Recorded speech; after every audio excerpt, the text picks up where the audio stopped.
Alrighty then, we are in the last chapter, which is dealing with money. So we have the time value of money.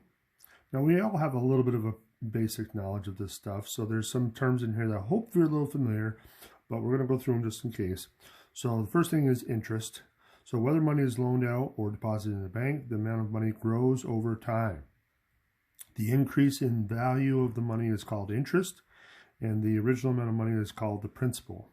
So usually money increases based on a specific percentage. This percentage is called the rate of interest or the interest rate. In general, we can examine two types of interest. The interest is, if the interest is calculated on the principal alone, it is called simple interest. So again, the principal alone. Likewise, if the interest is calculated based on the principal plus any previously earned interest, then it's called compound interest. So compound interest is a little bit of a different process, but it's going to be logical in how they do it, and so we'll see that a little bit.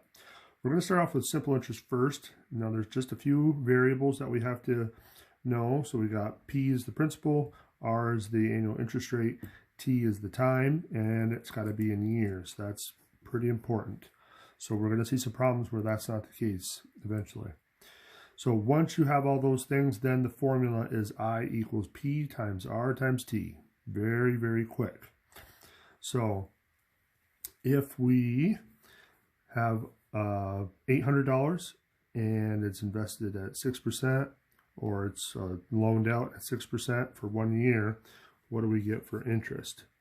So we're going to take our 800 and multiply it by our percentage. Now we're going to change all of our percents. We're going to have to change the decimals in these formulas. So don't forget to change it. And then we're going to multiply that times 1. So if we multiply all of that, we should get 48 bucks. So $48 for that.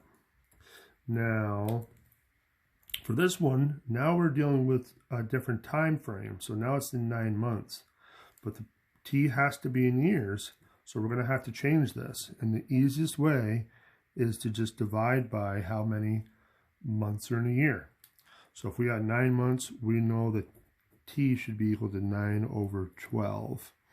And so we can change that into a decimal if we want. So if we want to change it to a decimal, we can say, okay, I'll just divide that and get that. So I'm running out of lead. So let me get another hunk of lead in here. And now let's plug everything in. So we got 920 times our percentage. And I'm going to snap some lead. All right. So now let's just multiply that out real quick. See what we get. Times 0.07 times 0.75 equals $48.30. $48.30. So that's kind of the basics so far. So let's see how we can ramp it up a little bit.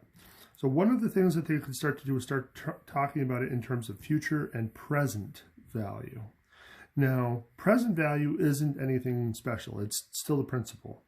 So in this previous problem, we got $920, which is the principal. That's also called the present value. So you can use those terms interchangeably, and you're talking about the same thing. The future, though, is something a little different. The future is calculated by adding the present value and the calculated interest. So if we want the future, that's going to be equal to the present, which is the $920, plus the interest, so $48.30. So that's going to give you your grand total of $968.30. So again, so this is your present, this is your interest, and then here is your future. These three things are always related in this way. So if we wanted to look at it in terms of variables, we could use this format right down here. So A is always going to be the future. A is always the future. P is always the present, and I is always the interest.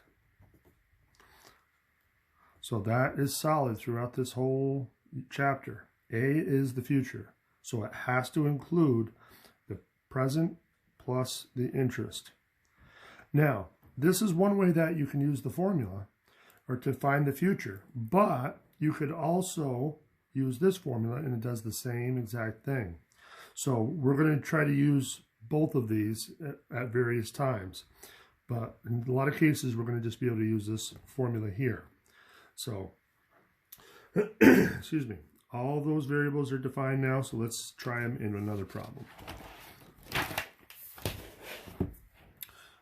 Okay, so we have find the future value of each deposit if the account pays simple interest.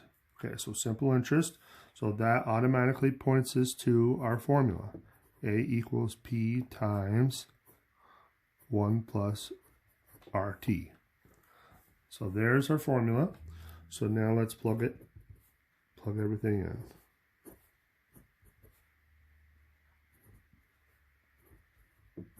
So we got our principal, we got our interest rate. Now if you want to put it in parentheses, doesn't hurt. And then we got our time, which is 6 years.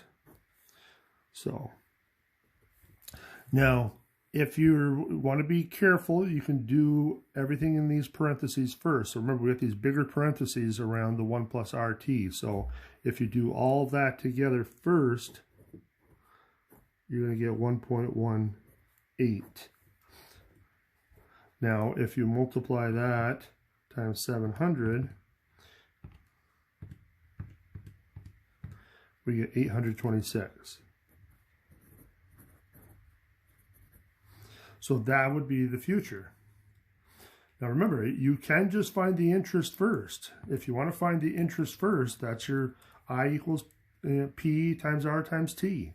So you got your 700 times 0.03 times 6 equals that. There's the interest. And then if we add the principal, there's our 826 again. So you can get to that result a couple of ways, whichever one makes the most sense to you. I'm not going to penalize you for using one way or the other. So the last question is a little bit more wordy, just to try to be trickier. So Kelly Kuhner opened a security office on March 1st to pay for office furniture and guard dogs. Oh boy. Kelly borrowed $12,800 at the bank and agreed to pay the loan back in 10 months at 7% simple interest. Find the total amount required to repay the loan. So a couple of things we're noticing. So we got 10 months.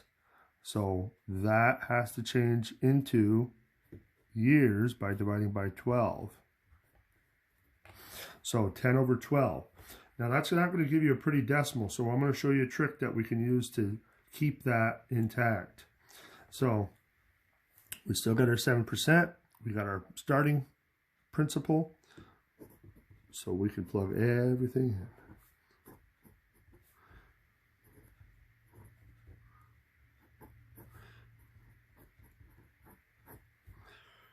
Now, excuse me, got a frog in my throat today.